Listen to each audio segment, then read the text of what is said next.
ভাই রে ভাই, এটা কি তৈরি করলাম, নিজে খেয়ে নিজেই অবাক। এত মজা কি করে হয়? না আছে চিজ, না আছে চিকেন, না আছে ডিম, তারপরও এত মজা। ইফতারের জন্য পারফেক্ট একটা আইটেম, কারণ রমজান মাসে দেখা যায় যে আমরা অনেকেই মাছটা খেতে চাই না।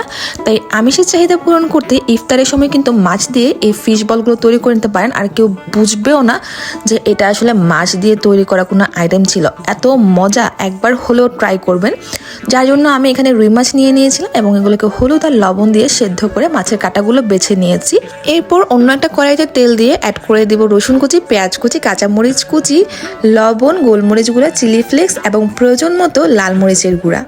একটু ভেজে অ্যাড করে দিব বেছে রাখা মাছগুলো এবং 3টা মিডিয়াম সাইজের আলু এবং ধনে পাতা। বাসায় যদি ছোট বাচ্চা থাকে তাহলে কিন্তু ঝালটা কমিয়ে তাদেরকে এগুলো বানিয়ে দিতে পারেন, এবং বাচ্চাদের হাতে দিয়ে রাখলে বাচ্চারা কিন্তু এমনিতেই মজা করে খাবে এবং নিজের হাতে খাওয়াটাও শিখবে। তো নামানোর আগে আমি কিন্তু এখানে লেবুর রস দিয়ে দিয়েছি, অবশ্যই ইউজ করবেন লেবুর রসটা। এরপর ঠান্ডা করে হাতে সামান্য তেল লাগিয়ে সবগুলোকে আমি ছোট ছোট বল করে নিচ্ছি।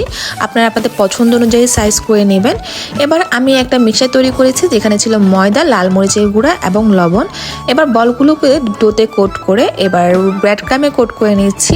সবগুলো কোট করা হয়ে গেলে আমি আবারও কোট করব। ডাবল কোট করলে দেখা যায় যে বাইরের দিকটা অনেক ক্রিস্পি হয় এবং ভাজার পর কিন্তু তেলটাও নষ্ট হয় না তেমন একটা, খুব সুন্দর ভাজা হয়। সবগুলো কোট করা হয়ে গেলে এই অবস্থাতে আমি এটাকে ডিপ ফ্রিজে সংরক্ষণ করব। যখন শক্ত হয়ে যাবে তখন জিপলক ব্যাগ বা এয়ারটাইট বক্সে ভরে সংরক্ষণ করব।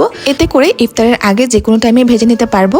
তো আমি এগুলোকে গোল্ডেন ব্রাউন কালার করে ভেজে নিচ্ছি এবং ঘুরিয়ে ঘুরিয়ে ভাজলে দেখা যায় যে বলটা চারিদিক থেকে সমানভাবে কালারটা আসে এবং দেখতেও বেশ সুন্দর লাগে।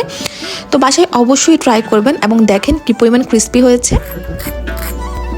রেসিপিটা যদি ভালো লেগে থাকে অবশ্যই ফ্রেন্ডস এবং ফ্যামিলির সাথে শেয়ার করে দিতে পারেন, এবং কেমন লেগেছে আমাকে অবশ্যই কমেন্ট করে জানাবেন কিন্তু।